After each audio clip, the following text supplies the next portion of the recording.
Okay. Is that okay, Aaron? I can't. Yeah, that's good right there. It's just, we get a little contrast in the front of the room. First, I am curious to see a show of hands of how many people came to the trench warfare talk. Okay, good, thank you very much. After that, we had the Linden Hills History Study Group planning session in November, and it seemed like, because that was the story of reuse of railroad land and the deindustrialization of the land along the railroad, and it occurred to me, well, there was a lot more of that elsewhere in Minneapolis, and so let's kind of continue that and have another program. First, the map that you see there, that's a map of the railroads of the Twin Cities. Hold on a second, I'm going to get this out of the way, and I want to be able to look at this a little bit better. Okay, the first question is, why was there all the railroad land? Well, of course, Minneapolis, especially the early days, there was no river transportation. St. Paul was the head of navigation, maybe up to Fort Snelling, and that was really it until they built the lock and dam down by Ford, and that was much later. And so the railroads were all focused on downtown Minneapolis. You see, oh no. Oh geez, I hit the wrong button. Let's see. There we go. Hey. Okay, I meant to hit this little green, this green thing. But anyway, here's downtown Minneapolis right here, and of course Minneapolis developed around St. Anthony Falls, and eventually, and I'm going to make the story of the railroads very short, but eventually there were 9 what they call trunk line railroads, big railroads and a couple of small ones that served Minneapolis, and they wound up needing a lot of land. And so every single one of them had a railroad yard for freight. Many of them had 2 railroad yards within Minneapolis. They also had railroad yards in St. Paul. Off from those railroad yards and along these lines were a whole network of industrial spurs where there'd be a little sidetrack that would go right up to your business or your factory to deliver the stuff. And then if you didn't have access to a spur track, every one of these had a freight house. And a freight house was where you could come and get your freight delivered. It's also where what they called LCL, less than carload, freight came in. And that was what today would be FedEx and UPS. You know, if you shipped a package, there was actually a company called the Railway Express Agency that shipped the packages, and those would all go to the freight house, and you'd pick them up. So you had the railroad yards, you had the freight houses, you had engine terminals, where they had to maintain the engines, the roundhouses. Every single one of these railroads had one of those. They did consolidation for passenger service, and they wound up with the 2 big depots, the Great Northern Depot at the foot of Hennepin Avenue, and the Milwaukee Road Depot down at 3rd and Washington. And so they had all of these facilities up until about the 1970s.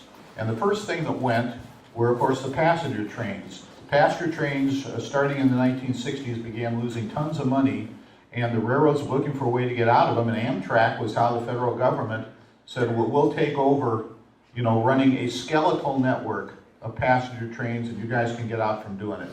And what the railroads gave up for that was access to their tracks at a very low rate. They would allow the Amtrak to run on their tracks for less than it cost them to maintain the tracks. But it got them out from under these huge passenger deficits. So the 2 passenger stations went away. Then there has been a lot of change in the railroad industry. The primary one of which was mergers. There were 9 trunk line railroads. They merged down to 3, and there were 3 today. The Canadian Pacific, the Union Pacific, and Burlington Northern Santa Fe. And so obviously they didn't need all these redundant facilities, so we had consolidation of that. Second, the nature of freight transportation changed. Railroads still, to an extent, deliver the boxcar to the factory, but certainly almost not at all in Minneapolis anymore. The railroads have become kind of the wholesalers of freight, with the trucks being the retailers and running the last mile. And so you'll see these big double stacked trains of containers, and they take the container off, put it on a truck, and it gets delivered. And so that alone caused a lot of the yards and other facilities to go away. You also had the deindustrialization of Minneapolis, the primary example of which was closing down of the mills, the flour mills, which were really set up around water power and became obsolete. And that alone caused a lot of railroad track to go away. And then the final thing, and of course industry was kind of moving to suburban sites where you didn't have vertical industry, you had, you know, large single floor units. So that all started happening about 1970 or so, and while there are still some railroad yards, I think there's like 4 railroad yards left in Minneapolis, and a lot of these lines are still there, it freed up an enormous amount of land. Now you may have noticed that Minneapolis had been going through a population decline that went on for decades from a peak in 1950, but now it's coming back up again. And and you might ask, where did you get land in a built-up city to do that? Well, there were really kind of 3 sources. You know, there were vacant lots in downtown that were parking lots, and there was industrial land that was converted to some other use. But I honestly think the single biggest source of available land was the railroad land. And so what we're going to do now is, make sure that works. We're going to look at a whole bunch of then and now photographs. I've been out trying to replicate views. I couldn't flap my arms hard enough to replicate this view. But, and what you're looking at here, of course, is the West Side Milling District, right in here. And the Milwaukee Road Depot, this is as it was. And if you look, you'll see, man, there's just railroad yards all over the place here. Also, here's the Pillsbury A Mill. There's more railroad yards in here. So, now let's just advance this. Here's another view, really taken from the south. These, by the way, are some of the Quigley aerial photos. We did a presentation on the Quigley photos. Tom Balcom and another guy and the family, Quigley family, have found these. These are all taken in 1928 to 1932. And Quigley, to digress for a second, Quigley was a guy who was interested in photography, was interested in aviation, knew guys with airplanes, and worked for the school board. And so what he did was fly around at about this height in a biplane and take these pictures for the Minneapolis Public Schools. And so they're a wonderful resource. And they're now available through Hennepin County Libraries. Are they on there now? I thought, didn't they? Yeah, I don't know if they're up yet. I thought Ted Hathaway said they were. So we're going to kind of move around downtown and these other areas. We'll start with the Milwaukee Depot. Here's how it looked in its heyday. Yeah. Here's also, by the way, some of the land, some of the vacant lots that have now turned into something better. And here's the Hiawatha, the morning Hiawatha loading at left. That's the Winnipegger on the Sioux line that's just come in from Winnipeg. And here's a then and now shot. So you're looking on Washington Avenue here with the streetcar. And one of the nice things that they did, I mean, they've reused the depot. There aren't that many railroad structures that were reused. But the Milwaukee Depot is one, and it's now the Renaissance Hotel. And they saved the train shed, and the train sheds are really pretty iconic. There aren't very many of them left anywhere. And so I'm really glad that they fixed it up and they saved it. This is a view along Washington Avenue. We're in the upper view, this is the 1930s. You can see the wall of all the mills, the Washburn Mill and the West Bank Milling District. Here's Washington Avenue, and I want to say this is 9th Avenue South. The Washington Avenue Viaduct, the infamous viaduct where trucks would get stuck all the time. Here's the view of this area. I've turned the camera around. You're looking kind of the other way. But, no, I'm sorry. Yeah, you're a couple blocks north of there. But now this whole area, this whole railroad yard out here is solid apartments. And it's almost all built. And one of the things the city has done is put in parking ramps, which they then wrap apartments around. And this is one of the few properties that isn't developed yet. But if you go and look behind all these apartments, there are parking ramps.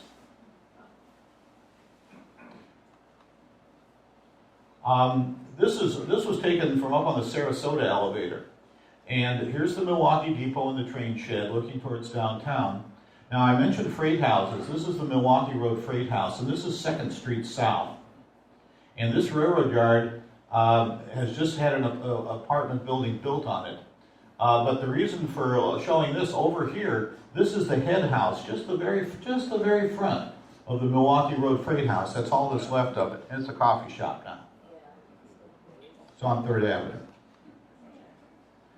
Now, there was, here comes the Winnipegger again, and it has, the river is over here. It has just gone under 1st Street, and it's curving around into the right-of-way of 2nd Street, and then it's going back into the Milwaukee Road Depot. Well, here's the same scene today, and this office building is this building right here, and this was the old Minneapolis Eastern. It was kind of a terminal road. And what this is now, the old right-of-way is now, have you heard of a Woonerf? Yeah. Anybody know what a Woonerf is? It's apparently a Woonerf. It's a Dutch term. Oh, and did I pronounce it wrong? Oh, yes. Say it. Well, please correct me. I've only seen it spelled. Oh, I don't think I could say that. But thank you. That's and please, if I get anything wrong on this, just yell. But what that is, it's a roadway that's also a pedestrian way. It's a very slow roadway for vehicles. They can access it, but it's for people and bicycles as well, mixed together. And this was more or less the first one. I think the block of 29th Street between Linden and Aldrich is now considered one, and this is the other one. One other little interesting reuse, this building over here is the little single stall engine house of the Minneapolis Eastern, which was this little switching road. And it's been used for various things. It's been a restaurant, bar. I don't know what's in there right now. Okay, now we're moving from Washington Avenue towards the river 1 block at a time. So you're looking down 2nd Street, and the unpronounceable thing that you just said is right over here, and this is a little Minneapolis Eastern engine, number 1, and he has turned into the right-of-way of 2nd Street.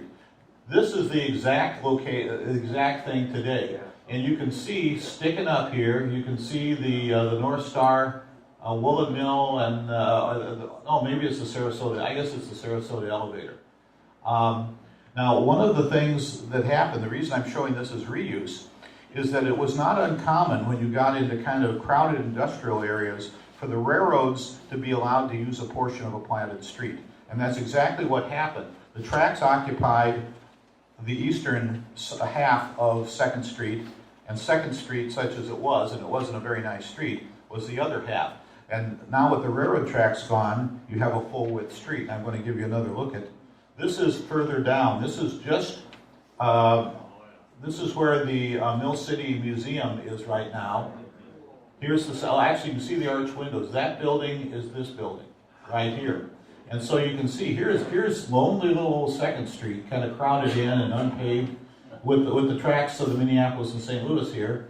And now here it is full width. They've taken over the railroad line. Now the West Bank Milling District, and here you have another view. The West Bank Milling District needed an entire railroad yard to support it. And this right here, and I'll show you another picture, is called Railway Transfer Yard. That was its name, and the whole point of the yard was to go and ship the cars that went in and out of the milling district. And this grain elevator with the gold medal sign is still up there, as is here's the Mill City Museum. As a matter of fact, the farmers market is in this thing right here. Aaron, Yes. Are these part of the Quigley photos too, or where are these from? Not this. I think this is a Minneapolis. I think it's a Minnesota Historical Society shot. I don't remember where I got it, but I think it's MHS. Did they have specialized cars for the flour going out, or did they use freight cars and bags of flour? In what I think is one of the most illogical uses of technology, they used boxcars. And they would do one of two they used boxcars to carry the grain, and they used boxcars to haul away the flour. Now the flour was bagged, and they'd simply load it manually into the boxcars, and that worked. The grain, you would think that they would come up with what they did later, which is some place you can pour the grain in the top and pour it out the bottom. They didn't do that. What they would do is they would wood over the bottom half of the door of the boxcar, and then they would kind of shovel and scoop the grain in, and it wouldn't even fill up the whole box. But that's how they did it for many, many years, up until really about the 1970s. Okay, so here we are in the railway transfer yard. We're looking back. There's the grain belt sign again. And this is the same view today, and the reason it looks so different is this Pillsbury Park where they built this little mountain, and the Guthrie Theater. And so the Guthrie Theater is on railroad land, and of course, and the Parkway, because there was no parkland here before. So it was Park and Guthrie Theater, and then there's kind of a whole line of apartments that are on the railroad land here. Okay, now we're going to move a block closer, and I got to preface this by saying the mills. Okay, now here it is today. Here's First Street is now West River Parkway. This is First Street as it was, and First Street was, because this was water power, everything was crunched together to get access to the water power. So there was a diversion canal that went under First Street and ran the turbines for the mills on both sides of First Street.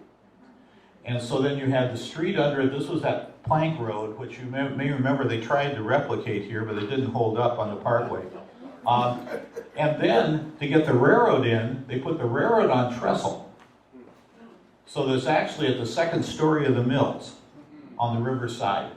And if you look real closely, you can see kind of big spools here. They had a cable system for switching the cars back and forth, where they'd attach a cable and a winch, and they'd move the cars back and forth to manipulate them. But I think that this is a remarkable industrial landscape where you've got water, road, and railroad, and all these mills squeezed in to take advantage of the water power. Now we're going to shift to the riverside of the mills. And that's what you had there. This is the riverside. The First Street is on the other side of those buildings. So they needed to get to the riverside of these, and so they built this trestle. And if you look up there to the right, here you can see the Stone Arch Bridge. And here's all the outflows here. And you can see a number of them have been uncovered now. And here's what it looks like today. And here's the remains of that trestle. And of course, this, in the 50s and 60s and all, was a dumping ground. For Sheely's gravel operation. Sheely would bring their barges in here, and this whole thing was just mounded with gravel. And so, as part of them excavating this, they've had to excavate what Sheely dumped there. And they've done the first stage, and now they're going after the rest of that side slope. And I'm really curious to see. Yes, sir? On the slide a few back where you had the water power, the railroads and the streets. Oops, yeah, sorry. That one there.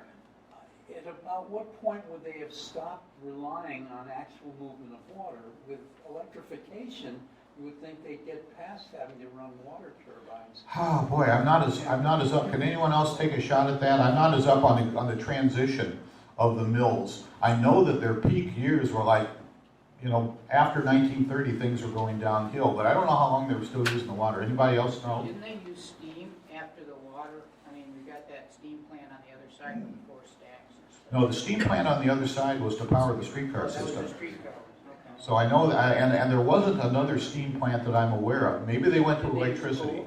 Pardon me? Did they use coal to turn that stuff, or did they go straight to electricity from water? No, this was just physical water wheels. There were turbines, but it was just the physical flow of water. I meant the transition. Did they go to? I don't know. I'm over my head on this one.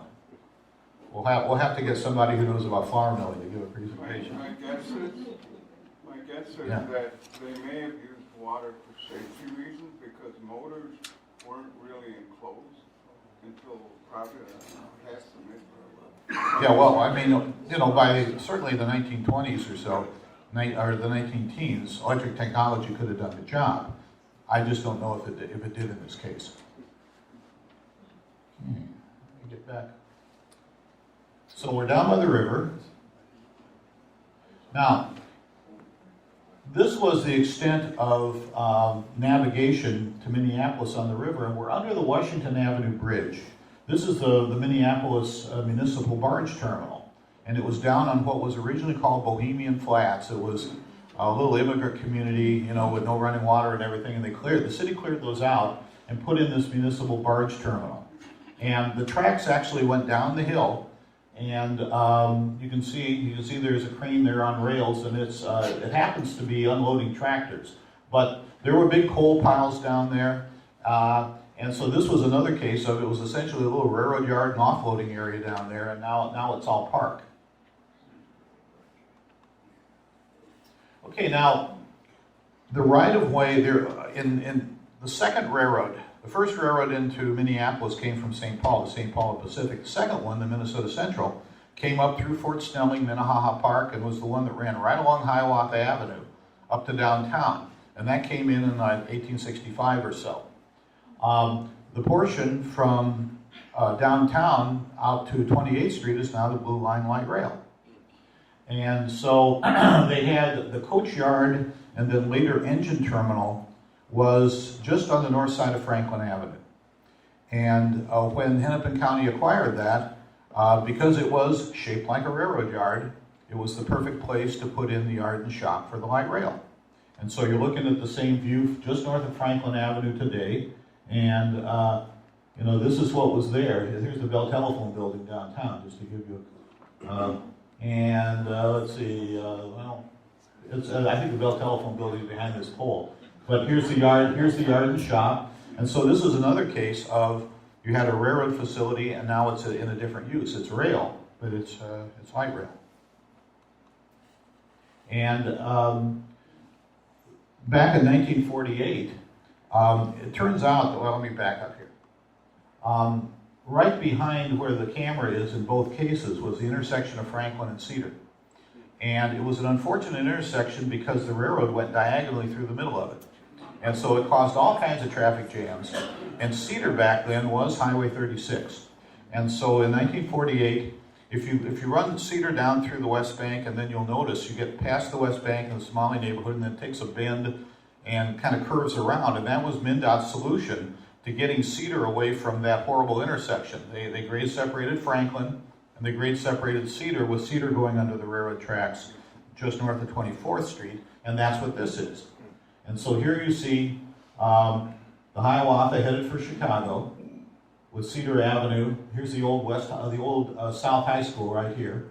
And here's exactly the same bridge. They reused the same bridge. They didn't even need a new one because it was in perfectly good shape for the light rail. Okay, now, here's another one of the Quigleys. And so what we've been doing is coming down. Here's that coach yard that's now the LRT shop.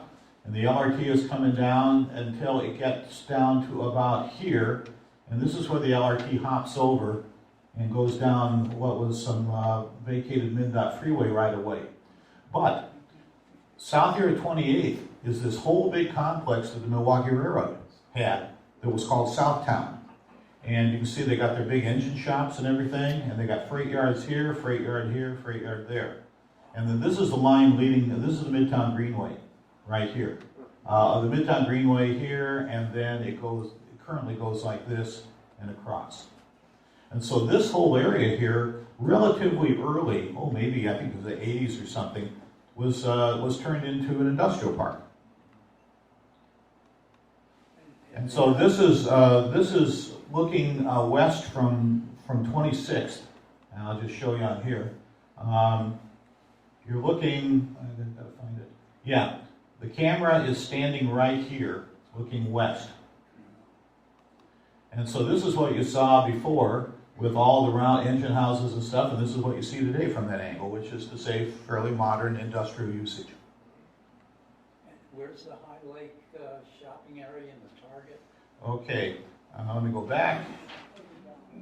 All right, the High Lake shopping area is where the streetcar barn was right here. And then the Target is where the Minneapolis Moline plant was, right here. tractor plant.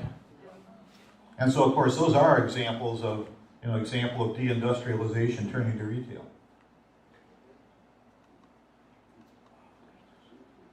Okay, now we're going to fly a little ways west and take a look at the Kenilworth Corridor, where the green line is going in. Once again, we're with Mr. Quigley up in the air. Here's Lake Street down here, Lake of the Isles, Cedar Lake. And this is the Minneapolis and St. Louis Railroad, curving up through. This is where the green line is being built today. And I've got a couple more views of this to get a little closer. Here's, I'm not sure this, well here, this is better. Let's go back up here. If you look down, Burnham Road right here, there's kind of this fancy neighborhood on the east side, southeast side of Cedar Lake, and then Burnham Road crosses the tracks. Well, this is the view north from Burnham Road then and now. And it gives you an idea, obviously, what it looks like now, but this was the southern end of Cedar Lake Yard and Shops, which was the Minneapolis and St. Louis Railroad's main yard, and I'll show you in a minute around the corner of their shops. And there were really two yards. There was this smaller one that was south of 21st Street, and it necked down to about 2 tracks at 21st, and then it widened way out to a bigger yard and the engine house. And Hennepin County bought all of this for the Green Line, but they don't need all of it. And so once the Green Line is built, it's going, people in the neighborhood think it's parkland. Well, it isn't parkland, it's not part of the park. And so it'll be interesting to see, I'm assuming, at some point Hennepin County is going to, once the Green Line is done, is going to say, hey, we got a station at 21st, let's develop this. So this is one of the resources that has not yet been converted to something else other than the light rail going in. And we're going to move up the line a little bit. One thing that most people don't know, we're just south of 21st Street. And at 21st, the Minneapolis and St. Louis actually had a station. That's their station. And by the way, Joelle, this is one of the Wolof photos from William Wolof. Was a photographer, had a big mansion about a block from here, and he took all these neat photos of Kenwood. But the original Great Northern Line going west did not go on the north side of Cedar Lake like it does now. This is the line to Wayzata.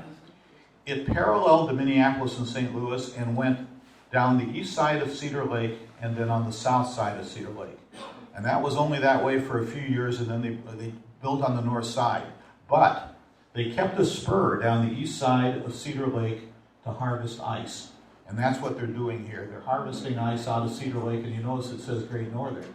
So in that little stretch, you had actually 2 railroads, the Great Northern and the Minneapolis-St. Louis, next to each other.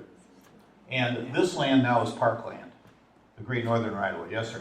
Question. I live over there, and on some of the old plat maps, they show that going through the property that I live on. Mm-hmm. Also, they also show Sunset Boulevard, which used to be another right-of-way. Now, is that the one you're referring to? Yes, and it followed Sunset River Boulevard down to the equivalent of about 29th Street, and then headed west and then northwest up into St. Louis Park.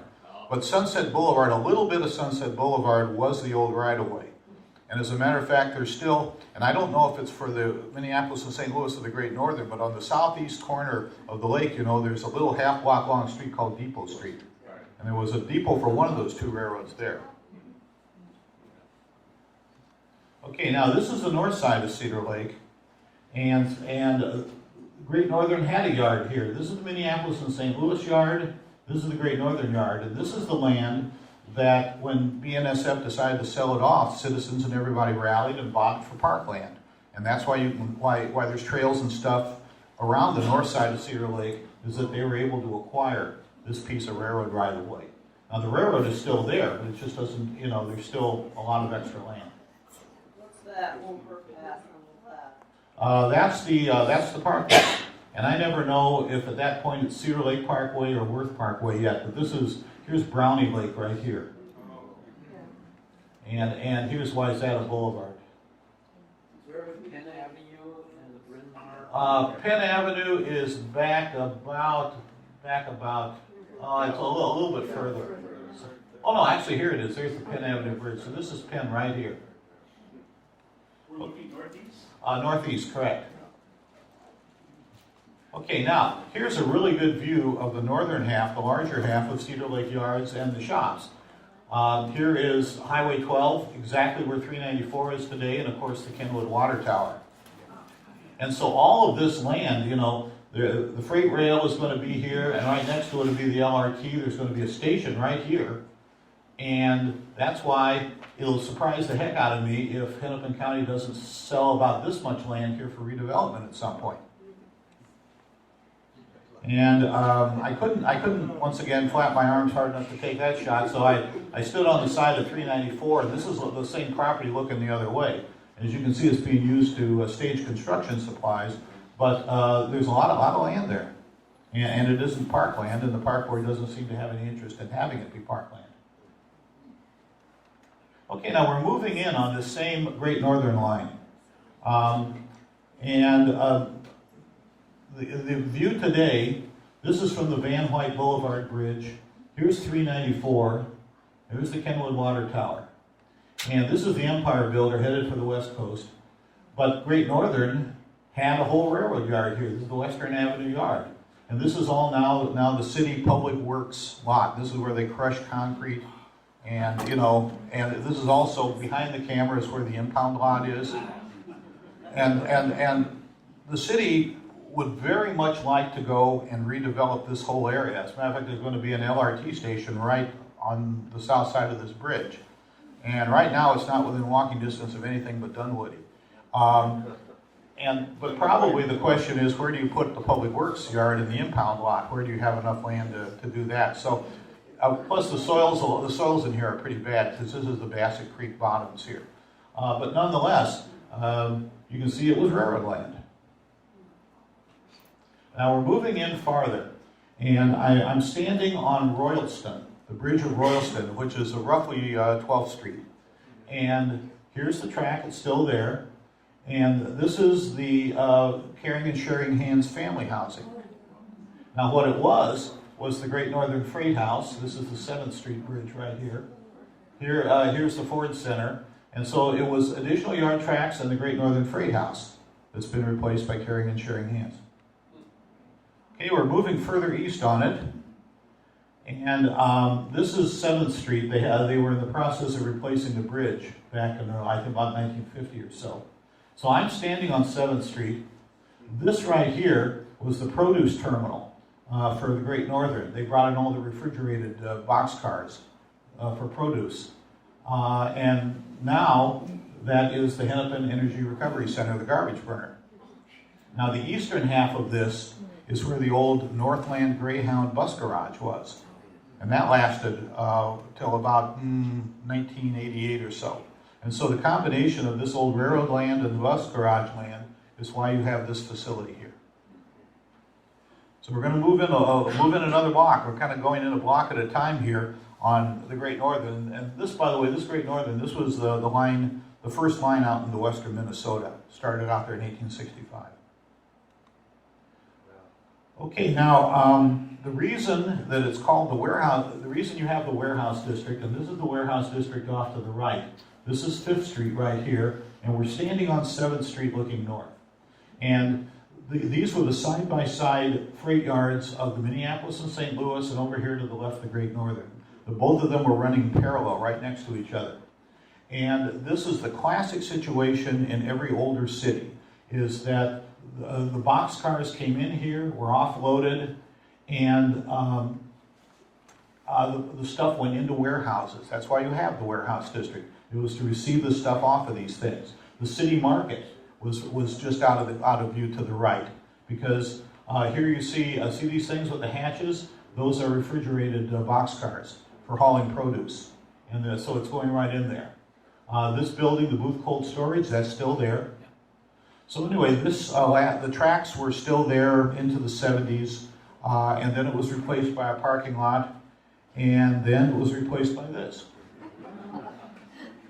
And so the reason that you had room to build a stadium was because there was railroad land. Okay, now we're going to move another block to the east, and we're up on 5th Street. And And Fifth Street, this is as it is today. I couldn't get up on top of this fence, so you have to look. But this is the continuation of that same railroad yard that you saw in the previous picture. And here's the railroad tracks down here. Now they put in the commuter rail station for North Star. And this is the artist's rendering of what was just approved for construction. And you can see the trains are sitting down here. And here's all this stuff that they're going to build. Here's the Ford Center over there. So they're finally going to, this is like the next case of filling up the vacant railroad land. Now, going off, I moved another block to the east. Going off of this line, remember I talked about industrial spurs? There were a series of 4 alleys between Washington and 3rd Street, 3rd and 4th Street, 4th and 5th, and 5th and 6th Streets. And what the city did was they allowed the railroad tracks to use the alleys. And so, now there were cars and stuff going in, but this is what it looked like in the 1970s. This is 6th Avenue North. This is the heart of the North Loop now. And every single one of these alleys had multiple railroad tracks running up to access these buildings as far as 10th Avenue North. And it now looks like this. That's the same alley. And they've been turned back into alleys, is what I'm saying. But this was an example of how the railroad infiltrated all these neighborhoods. These spurs were all each about a half a mile long. Aaron? Yes. These rails up the alleys, were they used by both rail lines? These were used by the Great Northern. These were all off the Great Northern. Okay, now the North Loop, as you know, has gone from nothing to the hot, hip neighborhood. You know, I personally don't feel qualified to even be there. But once again, because to a large extent of railroad tracks. Now, this is 2nd Street North right here. On one side of the tracks is the Sioux Line Freight House and a freight yard. And on the other side of the tracks, this is all Northern Pacific Yard and the Northern Pacific Freight House. And this building here fronts on 1st Street. 1st Street, 2nd Street. You go out there today and you look up 2nd Street, and this is what you see. It is completely, the railroad yards are completely filled with apartments. Now, the camera here is standing on 4th Avenue North, and there's a little overpass over the tracks. These tracks go under and get to the Great Northern Depot. That little overpass is still there. They've rebuilt it. It's just, it's not over anything. And it dead ends right there, except to go into apartment driveway. It's kind of fun. If you go out there and look at it, you say, why is there a little bridge here? Well, that's the reason. Aaron, what are the numbers? The numbers. Oh, those are track numbers. And so this is from an album that the Northern Pacific Railroad put together also in about 1928 to take the inventory. Well, they wanted to show all the places where their railroad shared tracks through trackage rights agreement with another railroad. It's their tracks, but other railroads could run on them. In this case, the Sioux Line can run on these tracks. And so this is main number 1, main number 2, and then the other things are just track numbers. B is the Roundhouse. There's a Roundhouse up here. A is the Freight House. This thing here is the Sioux Line. So they put together, and the Minnesota Historical Society has these albums, and they go like from here to Duluth, you know, and it's really neat. It's a great little resource to see what was there. So up 2nd Street. Here's an aerial, and you're looking down on 1st Street. Here's that same railroad yard. Here's that Northern Pacific Freight House. Here's 1st Street. Basically, all these buildings are still here. I think this is the Itasca building now. And then when you got beyond, here's the Mississippi River, the bank of the river.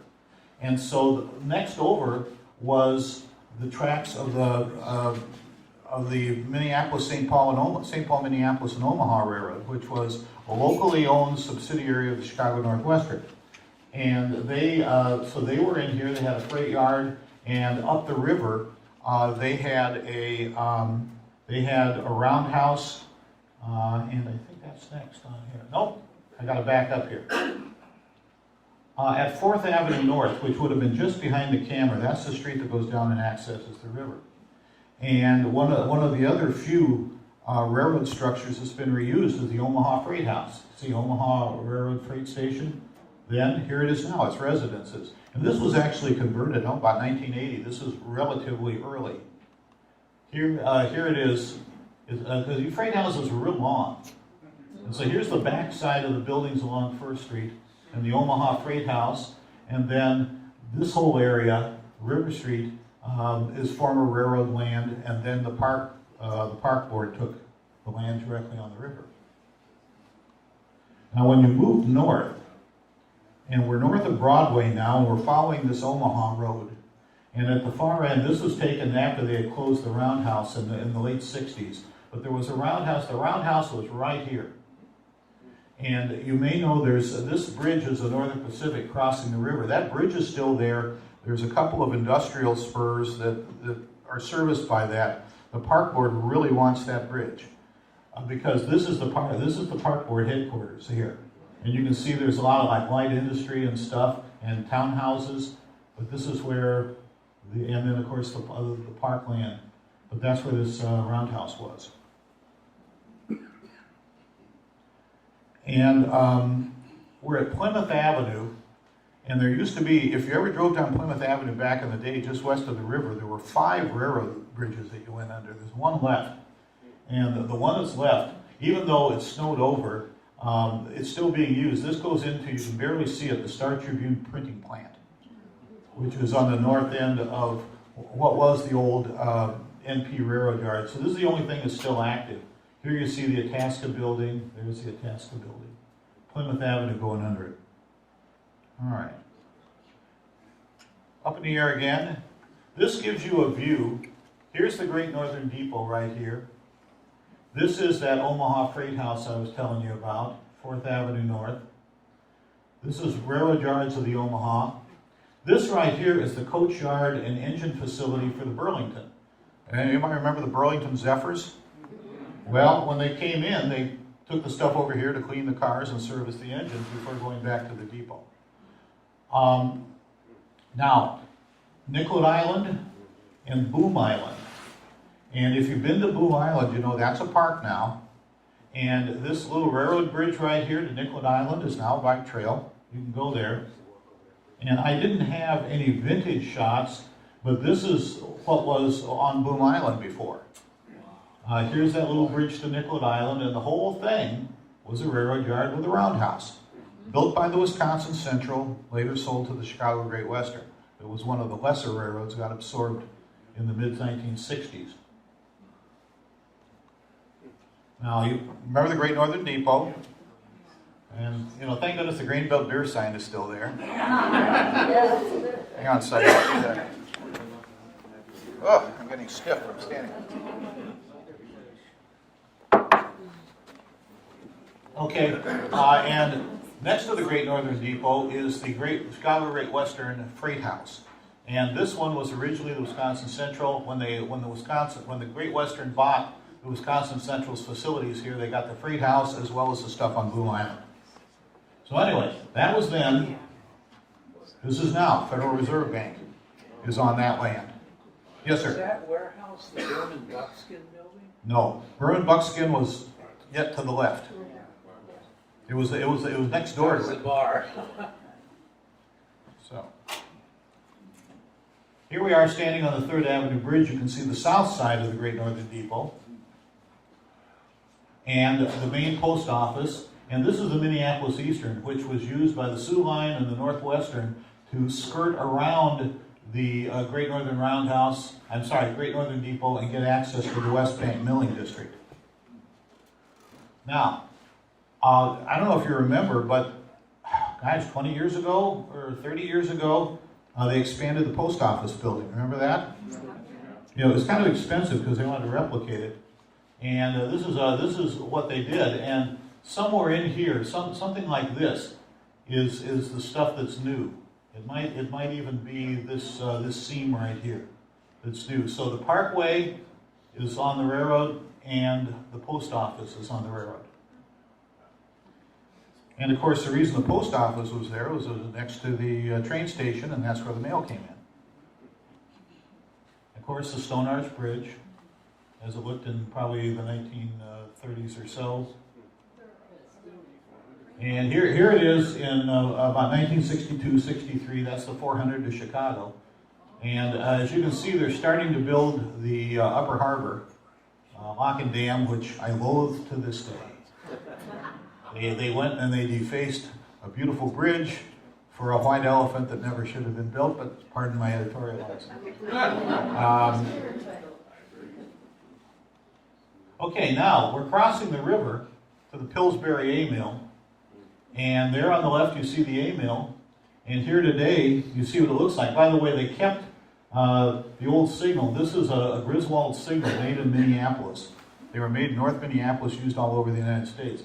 So they kept the Griswold signal, and they kept the rails in pavement just to show they were there. But here, of course, you can see it's built right on. This apartment is built right on the railroad access to the Pillsbury A Mill. Now, here's one you probably don't know about.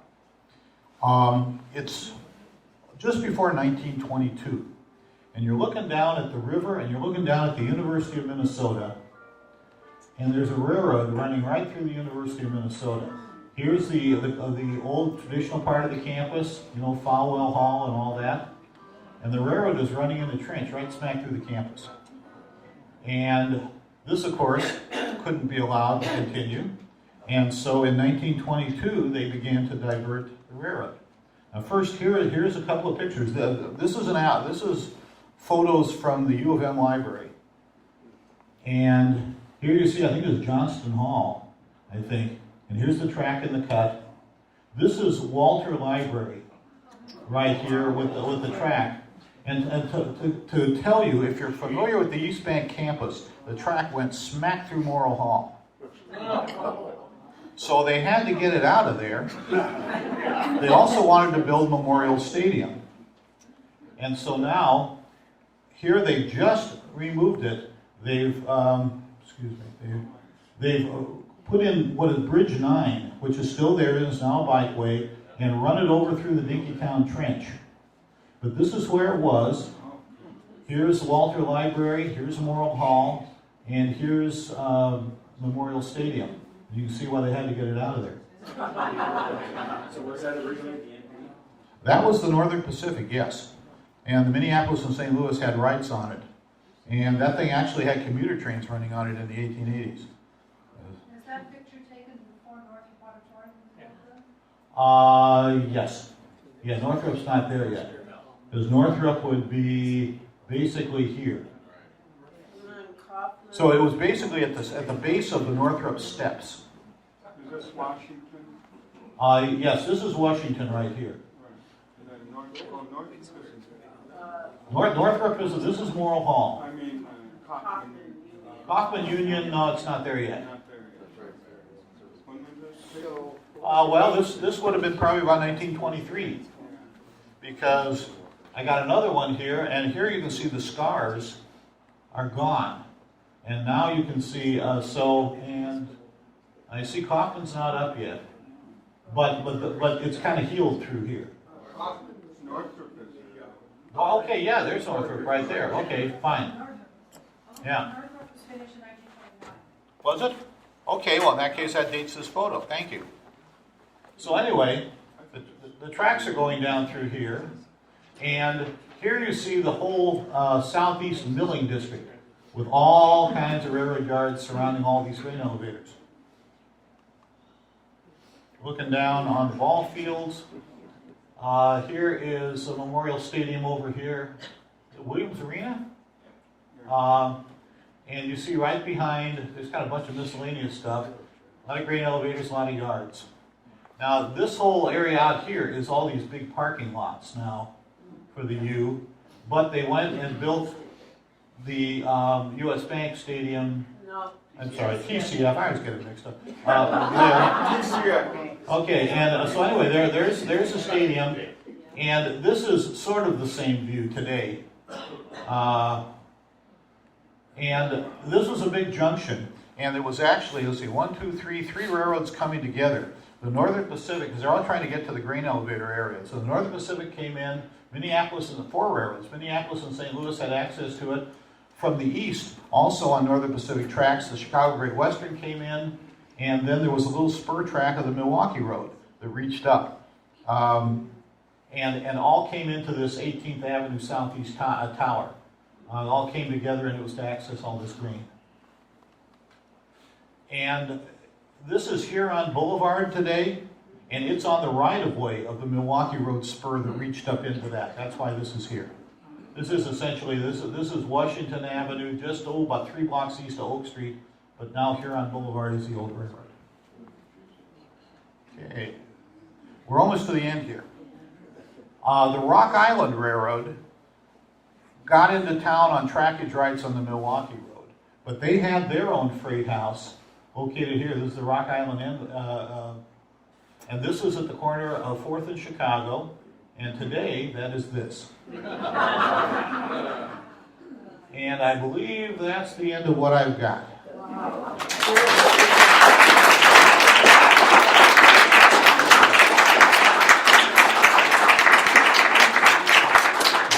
David's going to turn on the light, and if anybody's got questions, or, oh, that's right, what do we do? Oh, are we going to do the mic out there? Yes. This is being recorded, right? Yes, it's being recorded, and August, our expert here, will bring it up on YouTube. So if you didn't get everything. Anyway, but so if you have questions, I'm going to bring the mic to you.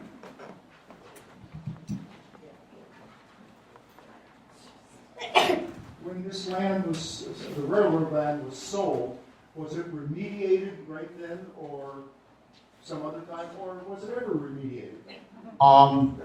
That's a complex subject. In this case, I would say it was not. It was all sold. There were railroads that acquired right-of-way from adjacent landowners for the privilege of going through. It was a win-win. In those cases, if the sale is to a private party, the land will return. If it's been abandoned, it will return to the adjacent property owner. If it goes to a government agency for land, from rail banking, land banking, this went all the way to the Supreme Court. That right-of-way is preserved. In other words, it can go back to the government. Now, in all these cases, I think the land was owned outright. It was not an easement. And with the exception of like 2nd Street, where they were running on a municipal easement in the street, the city just took it back. So the answer is no, it was sold. You mentioned the cars that have the tops of the produce. The open tops, that's where they would put ice? That's correct. The shaved ice. So. Right. Among other things, when you saw that icing operation there on Cedar Lake, a certain amount of that was to go in those cars and keep them cold. That was before they had mechanical refrigeration.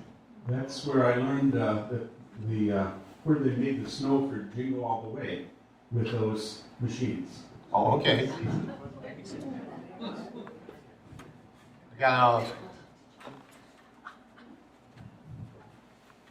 Is the ground where all these tracks were really polluted, and are they required to clean it up when they do reconstruction? Typically, where there was an engine terminal, yeah, there was a lot of oil, oil and that kind of pollution in the ground. And yes, they're Superfund sites, and yes, the railroads are on the hook for them.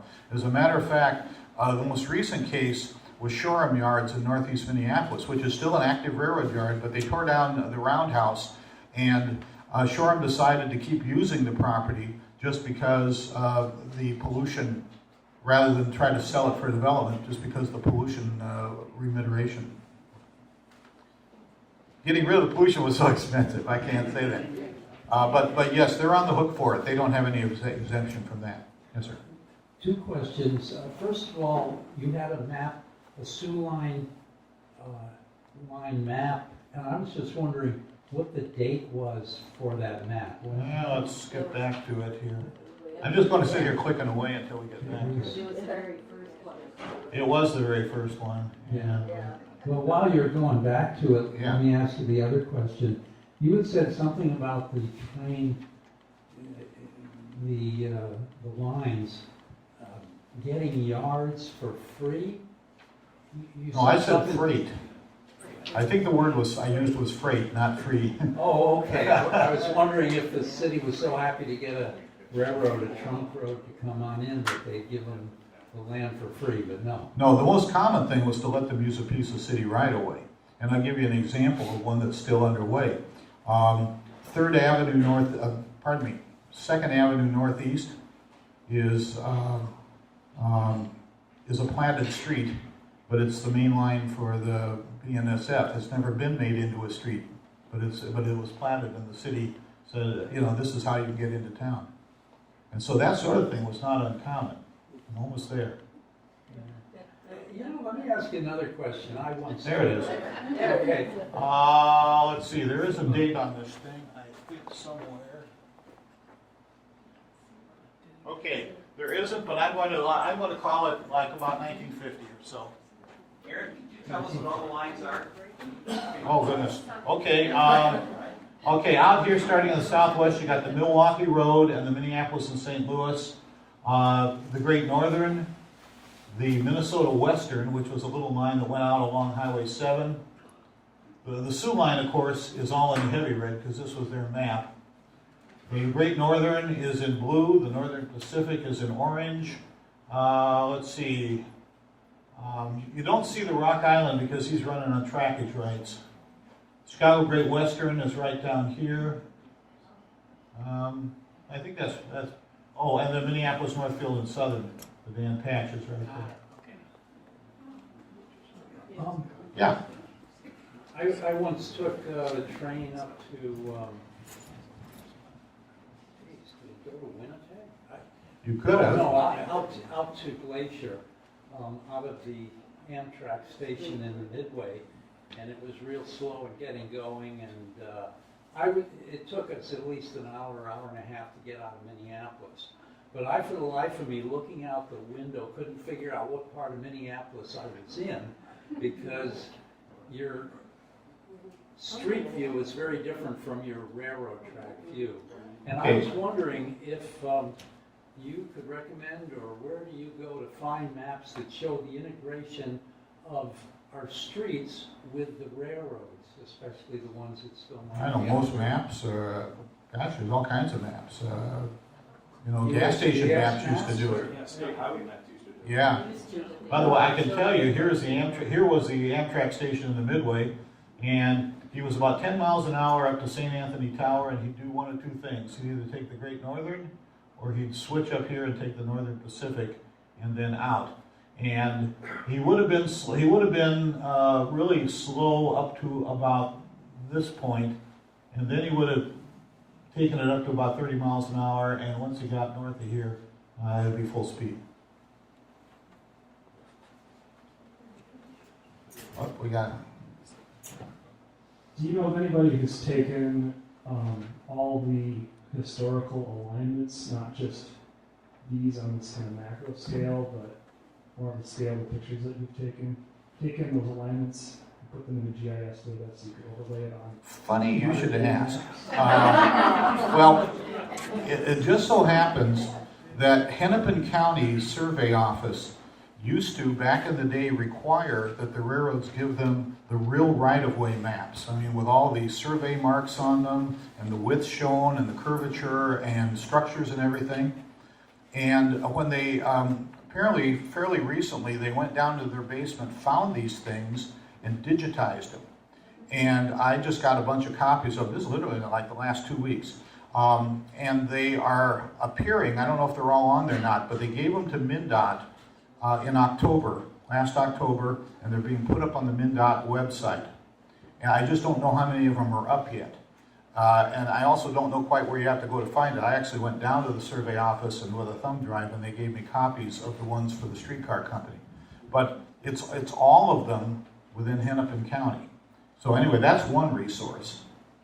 Well, that's awesome because I think MnDOT has had a lot of these historical plat maps on their website for several years now. We've gone back like 6 years, so it's have it all for the cities now. That's great. Mm-hmm.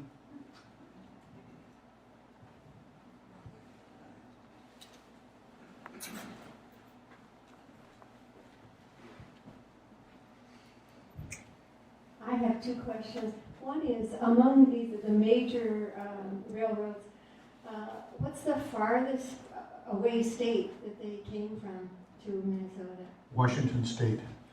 Washington in. Washington State and the Pacific. Oh, wow. And the Great Northern went there, the Northern Pacific went there, and both of those still go there as part of the Burlington Northern Santa Fe Railroad. The other thing, well, actually Vancouver, I'm sorry, British Columbia. What was the Sioux Line for decades has been a subsidiary and now a wholly owned part of the Canadian Pacific. And so the trains go right from here all the way to Vancouver in the Pacific Ocean. Wonderful. And then maybe I missed this, perhaps you said it because I was suggesting a program, writing it on the back of the form. But did you say when some of these major railroads began? Well, the very first, in the Twin Cities. right, the very first was the St. Paul Pacific, which is this line that became part of the Great Northern, 1862 from Minneapolis, from St. Paul to St. Anthony, and then out west, starting in 1864, 65, and they kept building all the way up the Red River towards Winnipeg. This was the Minnesota Central in 1865 or so, 64, 65, and this was the first line that actually made it through to Chicago. And it did so going down via Northfield, Faribault, Owatonna, and through Iowa. And then there was a huge boom in the 1880s. And this map kind of filled in mostly in the 1880s and a little bit in the 1890s. What are the stars and circles indicate? Let's see, I'm sorry. The stars and circles. Yeah. Yeah, let's see. Those are railroad yards, freight houses. I'm trying to see where the stars are. There's one. Stars in Number main 4, yard. they've got. It says that. It says up there, Oh. star indicates main yard. Okay, yeah.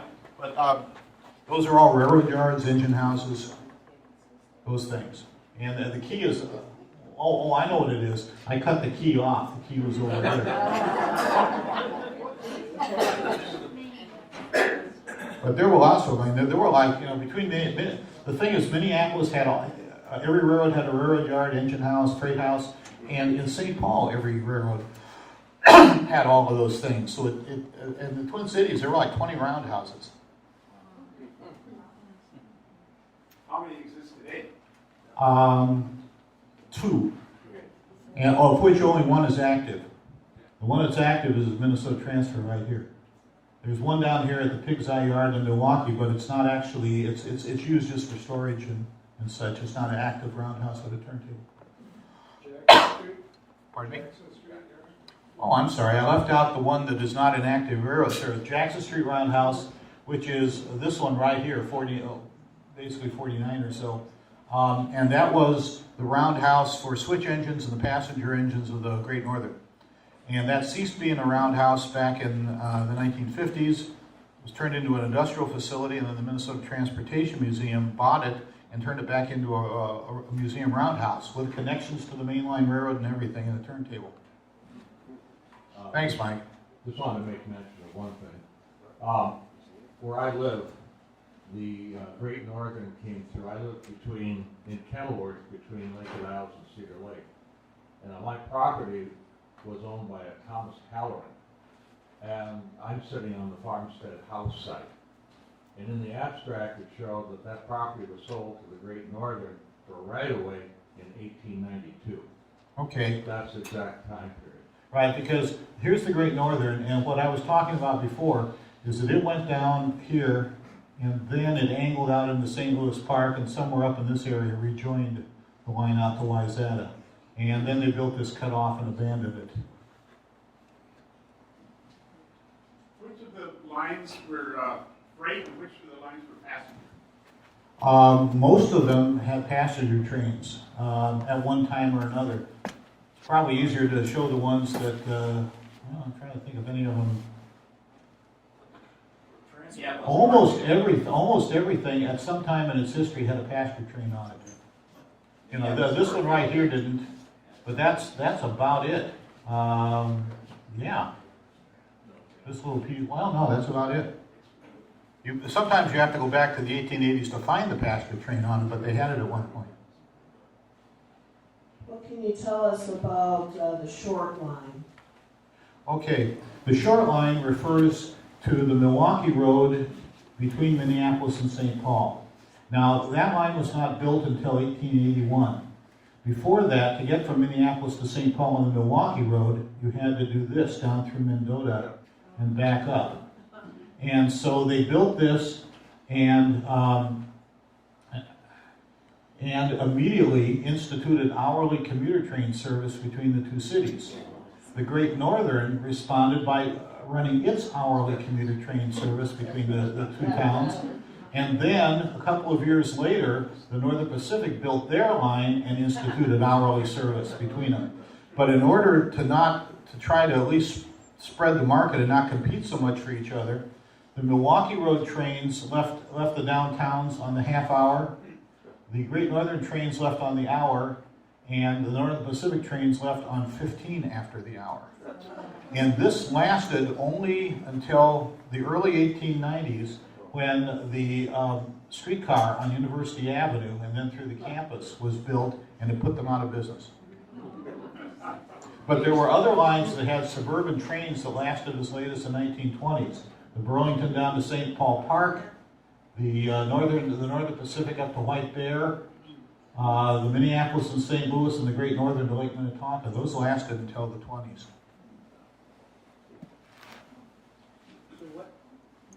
What's the explanation of the short line little road in St. Paul that was along with? It's built next to Short Line, which is now called I Mill Road, was built next to the Short Line Railroad. And that road was always called the Short Line. Okay. And that's because it was shorter than going by Mendota. We have one over here, Joellen. What kind of revenues did they generate for the city? Was it significant having all these trains come in? Would have been property taxes.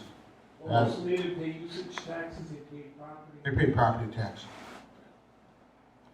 And of course, you know, they paid a fair amount just because they had so much land here for their facilities. And that was an incentive, frankly, to go and trim those things down through mergers and such as you saved on the property tax. What did it cost to go from St. Paul to Minneapolis on one of the train tracks back in the 1890s? Well, I don't know what it cost in the 1890s. I think it was like 25 cents or something.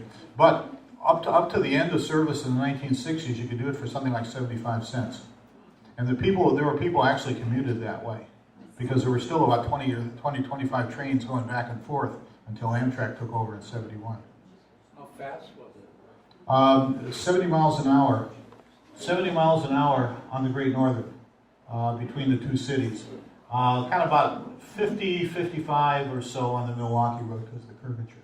So faster than today? Oh, yeah. Yeah, but non-stop.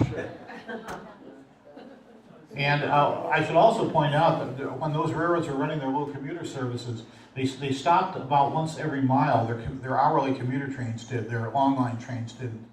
But they founded a whole series of stations, of real estate developments that end in the name park.